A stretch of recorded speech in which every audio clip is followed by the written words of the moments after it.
정영택 목사의 쉐마 바이블입니다. 오늘은 누가복음 6장 20절에서 26절 말씀이고,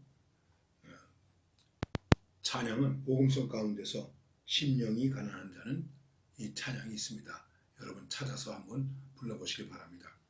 혹 성가집이 없으시면은 이제 전화기 가지시고 핸드폰 가지시고 클릭하셔서 심령이 가난한 자는 하는 찬양을 찾아보시면 되겠습니다. 오늘 말씀은 예수께서 눈을 들어 제자들을 보시고 이르시되 너희 가난한 자는 복이 있나니 하나님의 나라가 저희 것이며 지금 줄인 자는 복이 있나니 너희가 배부름을 얻을 것이며 지금 우는 자는 복이 있나니 너희가 웃을 것이며 인자로 말미암아 사람들이 너희를 미워하며 멀리하고 욕하고 너희 이름을 악하다 하여 버릴 때에는 너희에게 복이 있도다. 또 그날에 기뻐하고 뛰놀라 하늘에서 너희 상이 큼이니라. 이렇게 하면서 말씀이 시작되는데, 마태복음 5장에 나타나 있는 흔히 팔복의 말씀과 아주 비슷한 말씀으로 말씀을 전해주고 있습니다. 자, 예수님께서 제자들을 부르셨습니다. 그리고 그 제자들에게 지금 말씀하시는 것입니다. 그러니까 가난한 자들은 복이 있다, 지금 우는 자들은 복이 있다, 지금 배고픈 자들은 복이 있다, 이렇게 말씀하시는 이 말씀이 다른 사람에게 주는 것이 아니라 바로 제자들에게 주고 있다고 하는 것입니다. 그런 의미에서 볼 때 과연 제자인 내가 어떠한 입장에 있어야 복이 되는가 하는 것입니다. 여러분, 우리는 자꾸만 이렇게 눈에 보이는 것으로, 가시적인 것으로 복을 생각합니다. 그래서 많고 크고 또 흔히 말하는 잘되고 그런 것을 복되다고 생각하고 있습니다. 작은 것을 가지면 저주받은 것일까요? 여러분 생각해 보시기 바랍니다. 큰 교회에서 목회하면 성공한 것이고 작은 교회에서 목회하면 저주받은 것일까요? 저는 얼마 전에 저 지방에 있는 아주 조그마한 시골에 미자립 교회들로 되어 있는 그런 중심적인 교회들과 함께 며칠 동안 집회를 한 적이 있었습니다. 그들은 참 이 어려운 때에 한 교회 10명 미만의 교인들 혹은 12명, 15명, 많으면 20명, 이런 분들을 데리고 열심히 목회하고 있는 목회자들과 함께 하나님의 말씀을 나눈 적이 있습니다.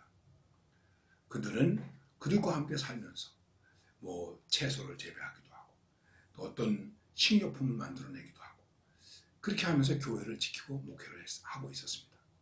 그것도 아주 기쁨으로 즐겁게 서로 교제하면서 목회하고 있었습니다. 그 모습을 보면서 저는 이렇게 고백했습니다. 이 사람들이야말로 이 시대의 목회자의 영웅이다. 정말 이름도 없이 빛도 없이 이렇게 사역하고 있는 이 사람들이 한국교회의 희망이다. 이렇게 생각을 했습니다. 크고 화려하고 좋고 넓고 이런 것을 가지고 우리들이 축복이라고 생각하면 안 됩니다. 그렇다고 예수님께서 가난이라든지 이런 것을 저주로 말씀하신 것은 물론 아닙니다. 그러니까 우리가 생각하는 복의 기준이 우리의 기준하고는 다르다는 것입니다.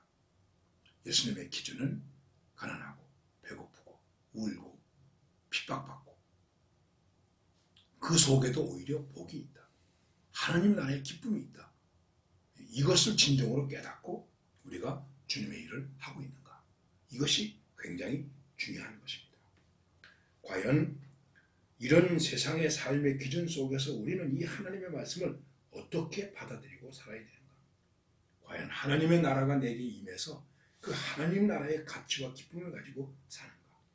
즉 제자가 된 사람은 구원의 은총을 받은 사람들인데 그 구원의 은총을 받은 사람들이 공동체가 구원의 은총을 가진 하나님의 사람들이 추구해야 할 것이 무엇인가 하는 것을 말씀하고 있는 것입니다.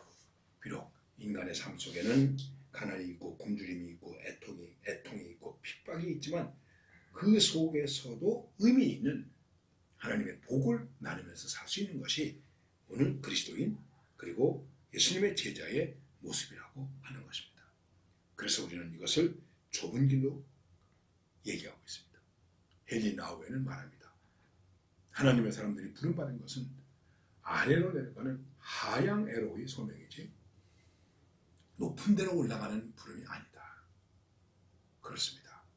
예수님은 낮은 데로 우리를 부르십니다. 예수님은 높은 자리에서 낮은 데로 오셔서 그 낮은 자리에서 우리를 부르십니다.